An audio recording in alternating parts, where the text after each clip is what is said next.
Bienvenue, aujourd'hui on explore ensemble les stratégies de rebranding. On va regarder un peu ce que dit Adobe dans son guide pratique et puis on va comparer ça avec l'approche d'une agence, MyAlbert, très axée sur le branding digital. L'idée c'est de comprendre quand et surtout comment on réussit un rebranding, parce que franchement c'est pas juste changer un logo, on est d'accord. Alors, pourquoi une entreprise changerait son image au fond? Adobe, ils identifient plusieurs raisons, hein.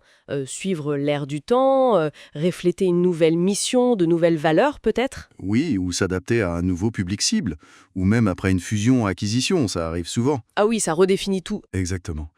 Et ce qui est intéressant, c'est la mise en garde d'Adobe. Ils disent attention, hein, quoi. Trop de rebrandings ou un rebranding mal préparé, ça peut vraiment brouiller l'image et même faire perdre de la valeur à la marque. D'accord, donc pas juste pour suivre une mode. Surtout pas. C'est une décision stratégique. Il faut vraiment peser le pour et le contre. Le timing, c'est hyper important. Adobe parle quand même de suivre les tendances comme un déclencheur. C'est pas un peu contradictoire? C'est une bonne question. En fait, la nuance est là. Il ne s'agit pas de sauter sur la dernière couleur à la mode, mais plutôt de capter les vraies évolutions du marché, celles qui touchent la marque en profondeur. Donc la préparation est clé. Voilà. Adobe insiste beaucoup là-dessus. Il faut se poser les bonnes questions. On change tout ou juste une partie? Un nom, par exemple. C'est pas anodin du tout. Bien plus qu'un logo, oui. Et il faut regarder aussi d'où on vient, c'est ça. Absolument. L'histoire de la marque, ça doit rester comme un fil rouge, même si on change beaucoup de choses. Faut garder une certaine cohérence. Et surtout, écouter. Adobe le dit bien, parler aux clients, aux équipes en interne, aux partenaires. C'est presque une thérapie de groupe pour l'entreprise, quoi. Ok, ça c'est pour la préparation. C'est clair. Mais après, une fois qu'on a décidé d'y aller, on fait quoi concrètement? C'est là que ça devient pratique. Alors, Adobe propose des étapes assez logiques. D'abord, bien redéfinir à qui on parle, le public cible. Ensuite, réaffirmer ou redéfinir la vision, la mission, les valeurs de l'entreprise. Ce qui va influencer le ton, j'imagine. Exactement. Le ton de la communication doit être aligné. Puis, attention au nom et au slogan. Si ça marche, faut vraiment réfléchir avant d'y toucher. Et enfin, bien sûr, l'identité visuelle, le logo, les couleurs, les polices. Et c'est là qu'Adobe suggère ses propres outils, comme Adobe Express, pour aider à créer tout ça. C'est très carré comme approche chez Adobe. Très processus. Mais comment on met de l'âme là-dedans, hein? Comment on va plus loin? Ah, et c'est là que l'approche de MyAlbert est intéressante. Eux, ils parlent de deep branding. Pour eux, tout part du pourquoi. Vous savez, le fameux Start with Why de Simon Sinek. Quelle est la raison d'être profonde de la boîte? Et comment ils font pour trouver ce pourquoi et le rendre concret? Ils utilisent des outils assez malins.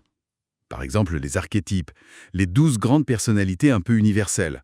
Le héros, le sage, l'explorateur. Pour définir le caractère de la marque. Ils regardent aussi du côté du neuromarketing. Qu'est-ce qui attire vraiment l'attention? Qu'est-ce qui crée de l'émotion? Et puis, le storytelling. Construire une histoire forte pour la marque.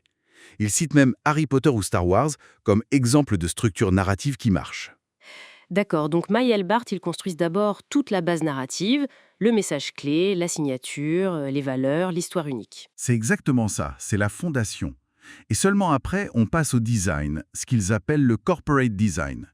Là, on crée tout le système visuel. Le logo, la charte graphique, complète dans un brand book, un guide de marque, quoi. Le site web est vu comme la pièce maîtresse digitale, et souvent un pitch deck, une présentation courte et impactante pour bien expliquer la marque. Et cette cohérence partout, sur tous les supports. Adobe en parle aussi, non? Ils se rejoignent là-dessus. Tout à fait. C'est un point commun très fort. Que ce soit via un brand book ou des lignes directrices claires chez Adobe, il faut que tout soit cohérent. Adobe insiste aussi beaucoup sur le fait de mesurer l'impact après coup, analyser les retours des clients, voir si ça a pris. Il faut boucler la boucle.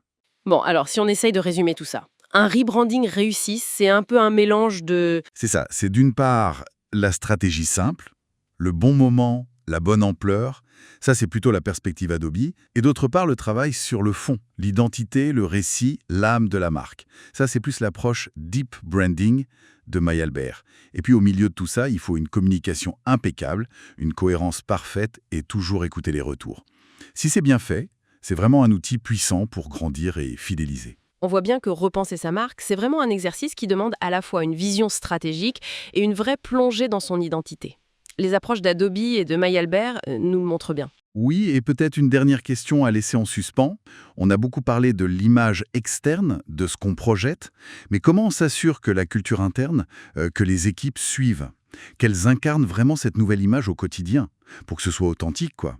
C'est un alignement fondamental. On n'en a pas parlé en détail avec nos sources, mais c'est crucial pour que ça tienne sur la durée. Excellente réflexion pour terminer notre analyse d'aujourd'hui.